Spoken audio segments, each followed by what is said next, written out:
For 5 days, the Prime Minister did not apologize. And when he did, it wasn't on behalf of the government or on behalf of Canada. It was on behalf of Parliament, for whom he does not speak.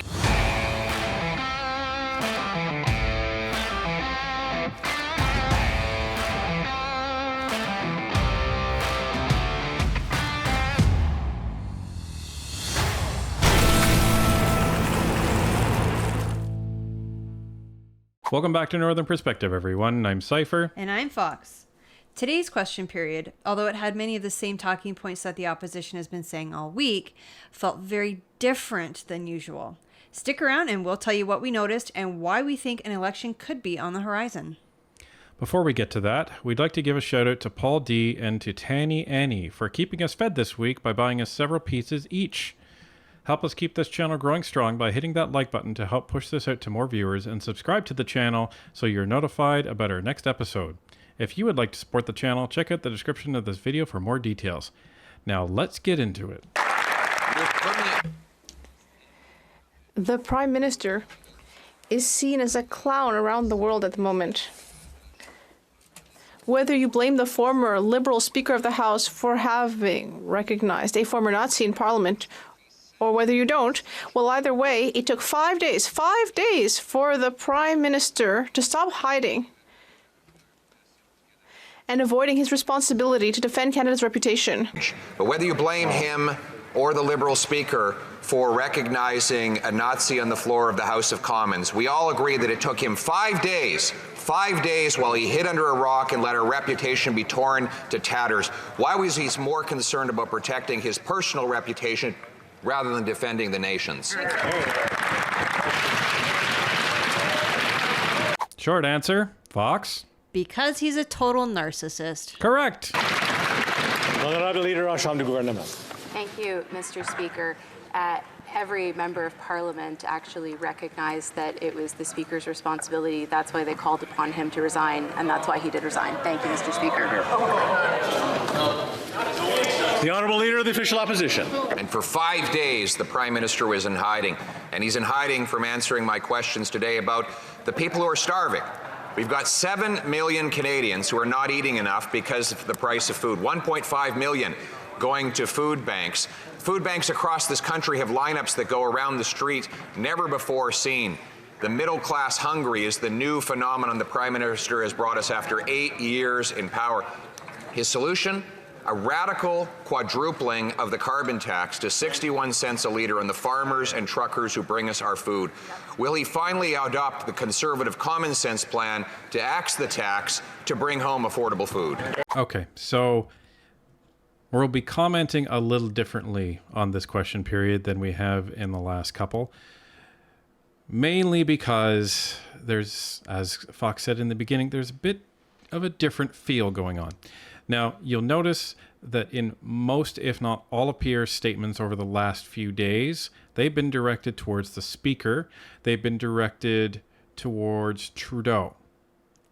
They haven't been directed towards the camera because he hasn't been talking about affordability. Now, he has returned to talking to the camera.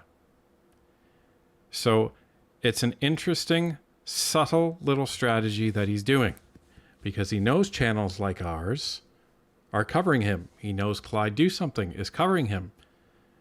He knows some of the other channels are covering him. So he knows his message is going to be distributed out there. So we're going to be talking about more of the Conservative strategy today. Also what they're talking about in the substance, but also the strategy. So you get a little hint of the political chess game that's going on here. Mr. Speaker, I'd like to put the question to the opposition as to whether they will actually support Bill C-56, which is before the House, and instead of voting against every measure that goes to support Canadians, whether it is senior citizens, whether it is workers, whether it is small businesses, Mr. Speaker, the Conservatives have a choice, and we urge them to vote in favor of Bill C-56. Thank you. So, they're talking about Bill C-56 again. Notice how they don't really even say what it is when they're answering. They just reference the bill. And that's because they know most Canadians aren't going to look it up. Well, we're not most Canadians. And we actually did talk about this bill last week in one of our videos because we want to know what the heck they were talking about. This affordability bill that actually isn't an affordability bill. All this bill does is propose that they put in the GST cuts on the high-rise apartment buildings. That includes all of the penthouses. And it gives the Competition Bureau more power and more investigative capability to stick their noses into the free market where they shouldn't be in the first place. So that's what 56 is. So are the Conservatives going to vote for that? Why would they vote for that? It's not going to do what they say it's going to do. The Honourable Leader of the Official Opposition. We've made our choice. We will axe the tax to bring home. Now, interestingly, Liberal members of Parliament from Atlantic Canada tell their constituents that they agree with me and not with the Prime Minister. When they're on the home front, they tell their constituents that they're on the Conservatives team to axe the carbon tax. But when they come here, they seem to forget their spinal cords at home and vote with the Prime Minister to quadruple the carbon tax to 61 cents a litre, which also applies to home heating. Will these Atlantic MPs find a spine, vote with us, axe the tax to bring home lower prices? And do you know how Pierre knows that Liberal MPs have been saying this to their constituents? It's because Pierre all summer has been traveling this whole country and talking to those very same constituents, and they're telling him this. Now, next piece of chess that was just played is that Pierre is now talking directly to the Atlantic region Liberal MPs. Why? Because many of them are backbenchers. Why does that matter? Because it's the backbenchers that are getting really, really annoyed with Trudeau to the point where they were talking about asking him to resign in their caucus. Okay? So he's asking them to effectively cross the aisle next week and vote for them. Vote for them when they put in their proposal to axe the carbon tax. So he is putting them in the political crosshairs. Very uncomfortable because the backbenchers really never get talked about in question period. That's usually just the ministers. Well, he's put it directly on them now in that their constituents, because he knows, as Fox said, their constituents are asking them to get rid of this carbon tax. They have been reported to be asking Trudeau for at least some limitations on the tax as it relates to their Atlantic regions. So Pierre is now saying, listen, you can't play this double talk game. Your constituents know what's going on. So here's your choice. He's putting them in a very difficult position, and it is really, really good politically. It's like a political vice grip because the constituents don't want the tax. They have written to Trudeau saying they don't want the tax. So the Conservatives are saying, put your money where your mouth is, Atlantic region MPs. We're going to put forth a motion next week to remove the carbon tax, and that's your chance to vote for it. If they don't, you better believe the Conservatives are going to be letting all Atlantic Canadians know that their Liberal MPs are not voting in their interest. And the Conservatives are making significant gains in Atlantic Canada. So, backbencher Atlantic MPs, it's your time to shine. You're on the front stage. It's put up or shut up. Mr. Speaker, residents of Edmonton Centre, indeed, Albertans across the province wrote to me about the fact that this summer, Mr. Speaker, like so many summers before, and going back, Mr. Speaker, they couldn't breathe the air this summer because of forest fires, Mr. Speaker. And what do the Conservatives want to do, Mr. Speaker? They want to cancel the child care benefit. They want to pull the CCB. They want to chop, chop, chop. This is the party of slash and burn. They're going to slash programs and let the planet burn. Shame on them. The Honourable Leader of the Official Opposition. That was the most incoherent, rambling argument I think I have heard yet. It was ridiculous. It was absolutely ridiculous. Oh, forest fires and people can't breathe. So what do the Conservatives want to do? Cancel child care. What? No sense whatsoever. You can't make this stuff up. At least it's entertaining, eh, folks? We're going to chop the carbon tax, Mr. Speaker. Sorry, I have to pause it there. Okay, so that other guy, I'm not even going to dignify him with his name, spoke for his full time. And Pierre just cut him down with like 5 words. We're going to chop the carbon tax. Done. Argument completely obliterated. This Liberal member, just like his NDP coalition partners, have betrayed Albertans. Albertans who are ripped off by this carbon tax, just like people right across the country. That member, just like the NDP, decided to betray his constituents and vote for the Prime Minister's plan to dig deeper in the pockets of hardworking people. Will they abandon their reckless plan to quadruple the tax to 61 cents a litre and vote for our motion to do it next week? The Honourable Minister. Next period of political strategy. Pierre is just letting everyone have it today. So, first, he's addressing his comments to the camera. He's returning to the affordability crisis. He's calling out the backbenchers, putting them in a political vice grip. Now, he's going after the NDP, saying that the NDP and the Liberals, but lumping in the NDP with them, are now betraying their constituents while looking directly at the camera where the constituents are looking back. Now, pressure is not on the Liberal backbenchers in this case, it's on the NDP caucus and their backbenchers. It's very interesting what the strategy is here. He hasn't done this before. They've been talking directly to the Liberals and saying, oh, Liberals are this, and Trudeau is that, and Singh is this.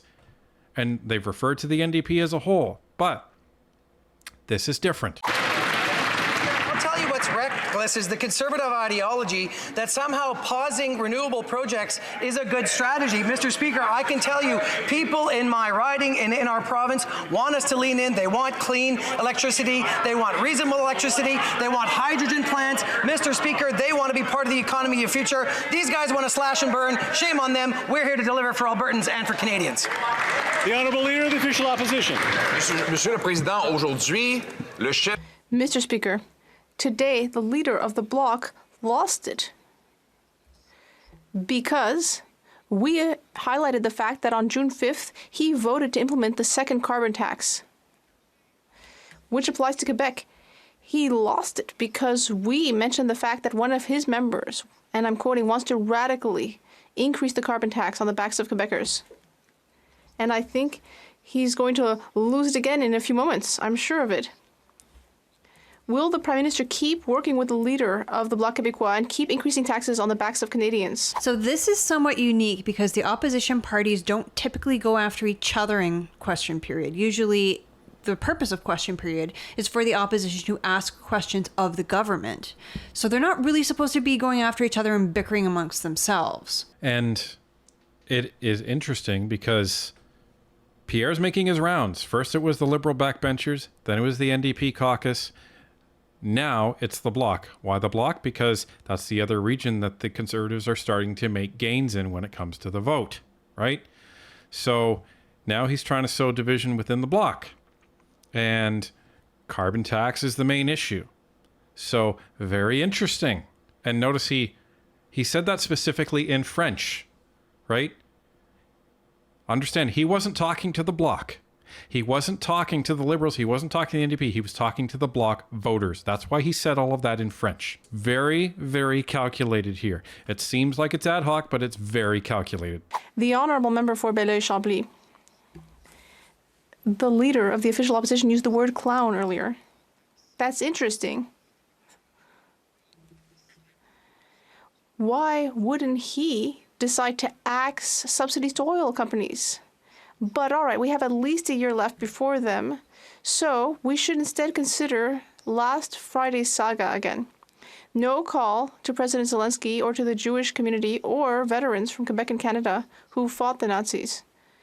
Does this government recognize the terrible effects of the Prime Minister's negligence, and what will it do to correct that? The Honourable Leader, the Honourable House Leader. The Bloc sort of addressed Pierre's comment, not really. What were they majorly focused on? Their only big stick that they have has nothing to do with affordability because they're not trying to win the prime ministerial race. They're trying to gain and maintain seats in Quebec. Who is their biggest threat in Quebec right now? Trudeau and the Liberals. So they are completely laser focused on the Liberals. Although the Conservatives are coming up pretty favorably in Quebec right now. They are. But that's the thing. You go after your biggest threat at this point, right? So it's interesting. It's interesting. Mr. Speaker, I listened carefully yesterday to the Prime Minister's apology in the House. He did not apologize on behalf of the government or on behalf of Canada. He apologized on behalf of the House, but a Prime Minister does not speak for the House. A Prime Minister speaks for the government or for Canada. Yesterday in this House, he did not apologize on behalf of either for the embarrassment and shame of the government's mismanagement of an official state visit. Why? The Honourable Government House Leader. Mr. Speaker, my colleague knows perfectly well that the Prime Minister issued an apology on behalf of all of us, because those of us that were present here in this chamber on Friday all stood unbeknownst to any of us that this individual were to be here or that he would be recognized by the Speaker. I think all of us feel a deep shame about this, and had we known otherwise, not a single one of us would have stood and applauded this individual. Thank you, Mr. Speaker. The Honourable Member for Wellington, Halton Hills. Mr. Speaker, for 5 days, the Prime Minister let Canada's reputation wither. For 5 days, the Prime Minister did not apologize.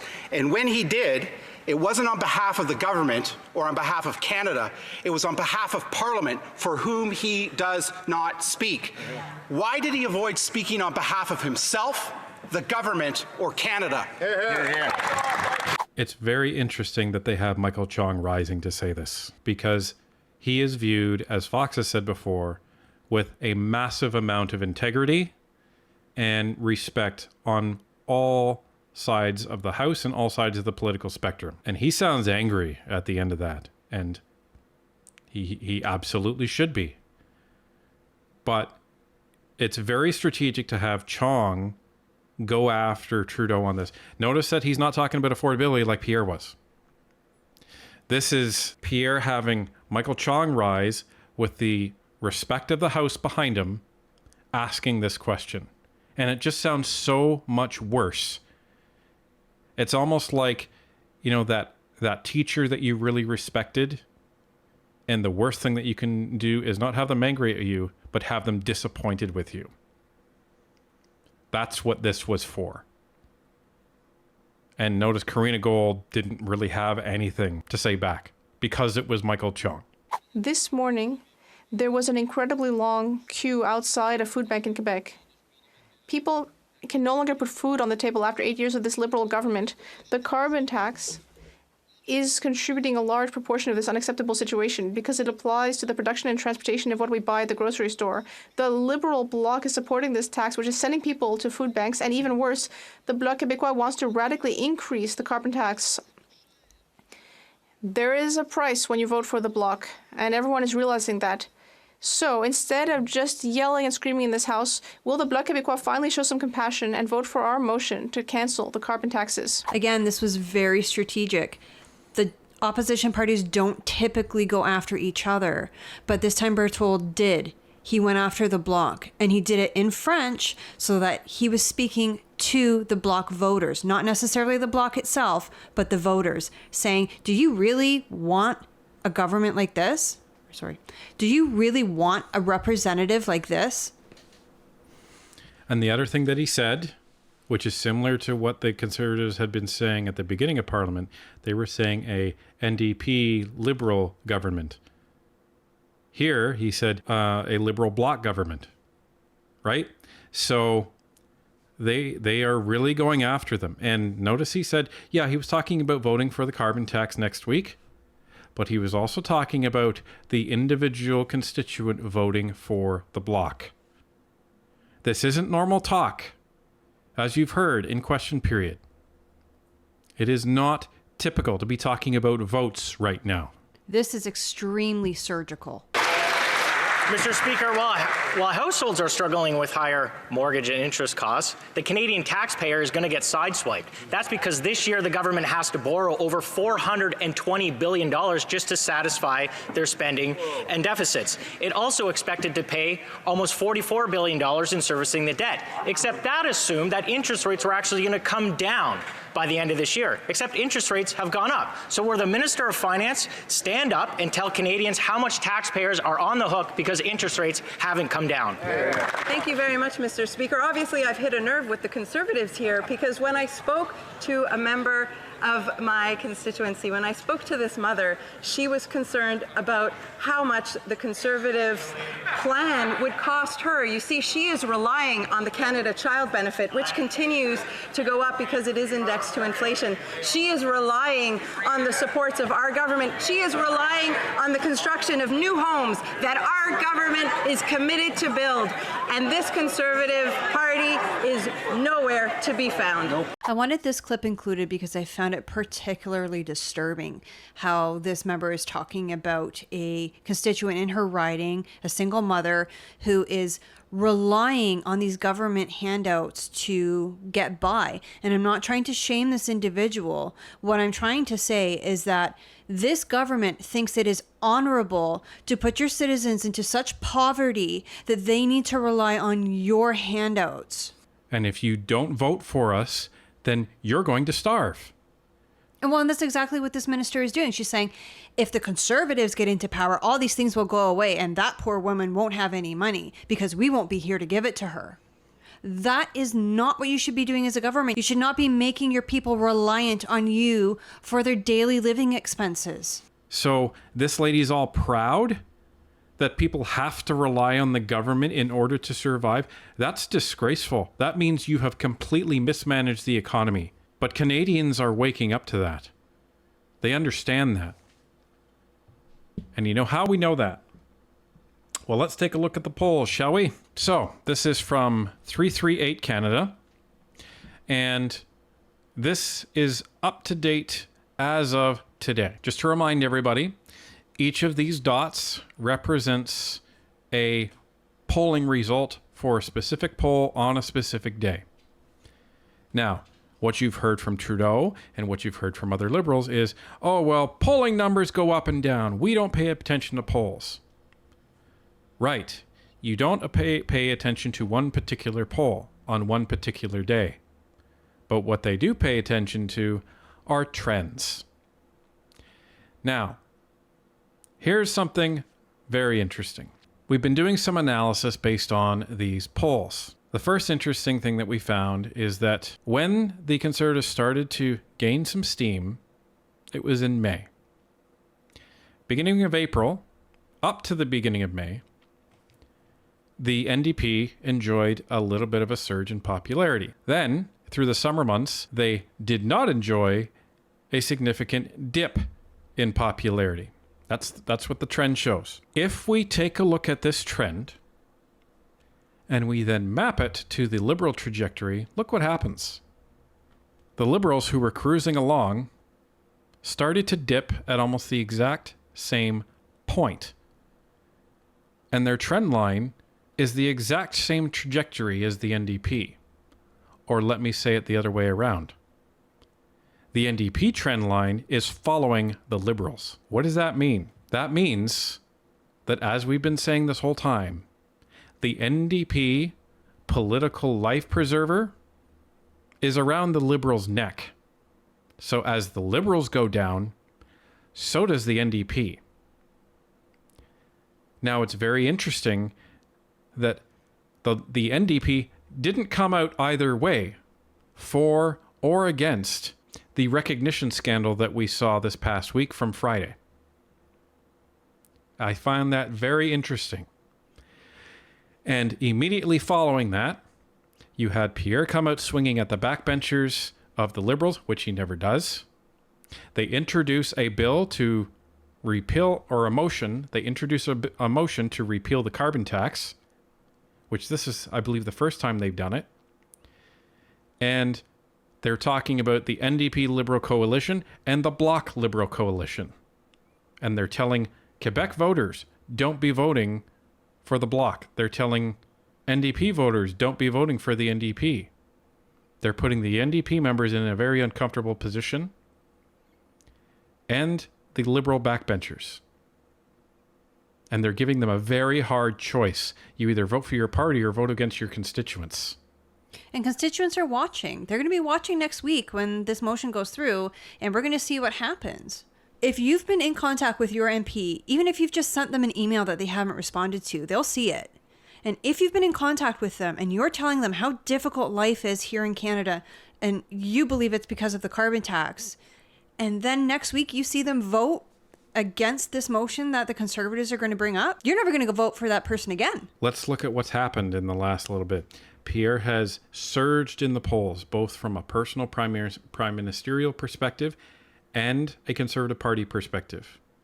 They are comfortably and consistently now in the lead. That's point number one. Point number two, Trudeau was facing a rebellion in his Liberal caucus. Point number three, he went over to India and had a horrendous embarrassment where he was scolded by the Prime Minister and by the media. Point number four, comes back and then accuses India of sending agents into Canada against one of our citizens. Then when asked for evidence, provides none.